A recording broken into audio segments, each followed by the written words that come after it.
मरकज़ की, वो पूरे हिंदुस्तान पे लागू होती है। अगर कोई स्टेट जैसे जम्मू कश्मीर पहले यहाँ दफ़ा 370 के तहत अपना कानून था और यहाँ अपना कानून ही असेंबली में पास किया जाता था, उसके मरकज़ के साथ कोई लेना देना नहीं था। लेकिन इस बार जो मरकज़ से ये जो अमेंडमेंट हुई है डीडीसी के लिए, ये अगर मरकज़ी हुकूमत ने की है और इसको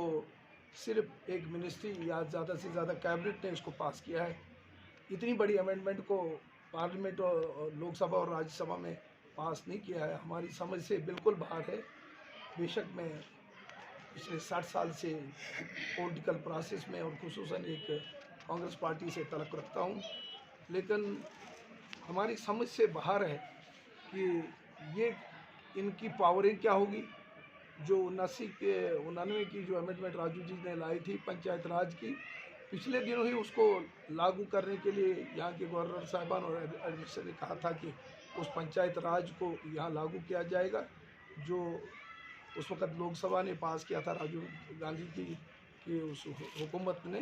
लेकिन बाद में राज्यसभा में गिर कर वो लोकसभा में क्या कहते हैं नरसिम्हा राव की टाइम में उसको पास किया था, दोनों हाउसों में, लोकसभा और राज्यसभा में। और जम्मू कश्मीर में वो अभी तक लागू नहीं हुआ था, गोया कि पूरे हिंदुस्तान में उसको इम्प्लीमेंट किया था उस अमेंडमेंट को। लेकिन आज जो नई अमेंडमेंट इन्होंने की है, महज होम मिनिस्ट्री ने एक लेटर के ज़रिए इसको लागू किया है, और जो हिंदुस्तान में जो भी अमेंडमेंट होती है वो पूरे हिंदुस्तान में लागू होती है। लेकिन बदकिस्मती से जो भी कोई नई चीज़ है अमेंडमेंट करते हैं, वो जनरली जम्मू कश्मीर में लागू की जाती है। और जो अच्छी चीज़ें हैं हिंदुस्तान में, जिसका ये वादा करते थे कि इंडिया की जितनी नेशनल लेवल की जो अच्छी स्कीम है, वो अभी तक 1.25 साल हो गया, अभी तक यहाँ उनको लागू नहीं किया। और जो यहाँ के लिए बुरी हैं, जिससे समाज टूट रहा है, पंचायतों के अलग से जो लोग बट गए थे, आपस में रिश्ते टूट गए थे, निकाह टूट गए थे। अब उसके बाद जो यहाँ के वो चेयरमैन के, पंचायत के चेयरमैन जो चुने थे, उसमें टूटे थे। और जो कसर रह गई थी समाज को तोड़ने में, उसने इस अमेंडमेंट ने वो काम किया है। हमारी समझ से बाहर है कि मरकज़ जम्मू कश्मीर को तो बड़े बड़े ख्वाब दिखाए थे कि हम पता नहीं क्या क्या यहाँ लाएंगे, लेकिन सारी चीज़ें जो बन रही हैं, वो सारी अमेंडमेंट जो यहाँ लाई जा रही हैं, वो पूरे हिंदुस्तान में लागू नहीं, सिर्फ जम्मू कश्मीर में ही उन अमेंडमेंट्स को उनके ज़रिए से यहाँ इलेक्शन लड़वाया जा रहा है। और कोई पता नहीं है, दूसरी तरफ से एक शक होता है कि बीजेपी के जो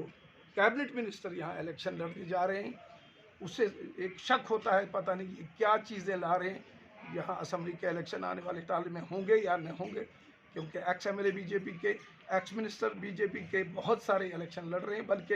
डोडा का जो साबका मिनिस्टर है, वो एक जगह से नहीं 2 जगह से इलेक्शन लड़ रहा है। और पूरी आवाम को, पूरे लोगों को एक बहुत शक है इस पर कि ये कौन सी पॉलिसी, क्या हमारे जम्मू कश्मीर को ये दिखाना चाहते हैं और क्या जम्मू कश्मीर के लिए ये लाना चाहते हैं। यहाँ बेरोज़गारी है, बेकारी है, महज लोगों को तकसीम करने के लिए हिंदुस्तान की बीजेपी सरकार यहाँ लोगों को आपस में बंटवाने के लिए और लड़ाने के लिए एक साजिश के तहत यहाँ काम किया जा रहा है। बहरहाल यहाँ इलेक्शन जो इस वक्त हो रहा है, लोग जोश व खरोश से हिस्सा ले रहे हैं। इनको उम्मीद है कि पता नहीं सरकार इसके ज़रिए से पता नहीं कौन सी चीज़ हमको देने वाली है। अल्लाह करे कि वो अच्छी हो, इनकी नीयत अच्छी हो, उम्मीद रखते हैं कि वो कुछ अच्छा करें। लेकिन इनकी नीयतें जो पीछे से जब से ये बने हैं,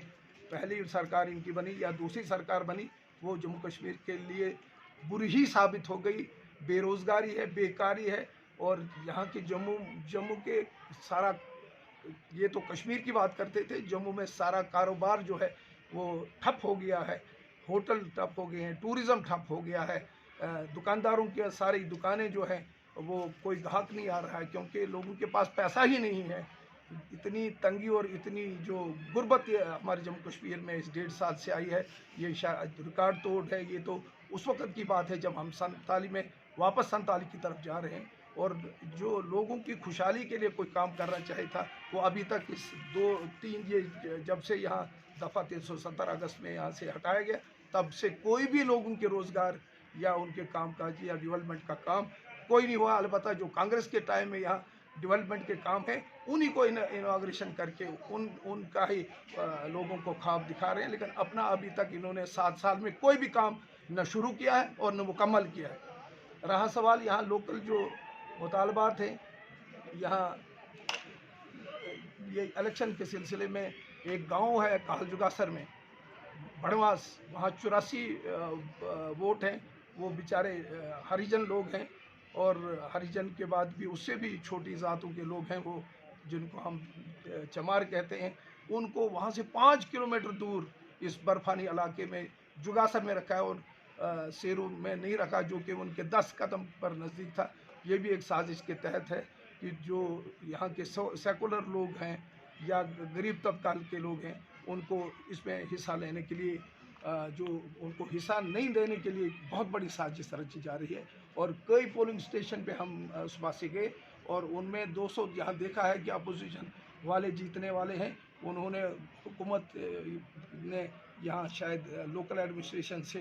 अपोजिशन पार्टियों के वोट ही गायब कर दिए हैं वोटर लिस्ट से। तो मैं बहुत अपनी तरफ से और आवाम की तरफ से मजम्मत करता हूँ कि एक ये प्रोसेस है डेमोक्रेटिक प्रोसेस को, इसमें भी वो इंटरफेयर कर रहे हैं। सुप्रीम कोर्ट से लेकर पूरी पंचायत तक ये अपने ही लोगों को लाना चाहते हैं और ये बड़ी बदकिस्मती है और इसकी पुरजोर मजम्मत जितनी की जाए मैं मजम्मत करता हूँ और आवाम भी मजम्मत करती है कि वोटरों को क्यों काटा गया है, किस साजिश के तहत काटा जाए। और मैं आपकी ज़रिए से हुकूमत वक़्त को कहना चाहता हूँ कि अभी मौका है कि उनको जो जिनके वोट काटे हैं उनको पिछली वो वोटर लिस्ट जो आज से पहले पंचायत इलेक्शन में हुए हैं उनके वोट, उनको उस कार्ड के तहत वोट दिया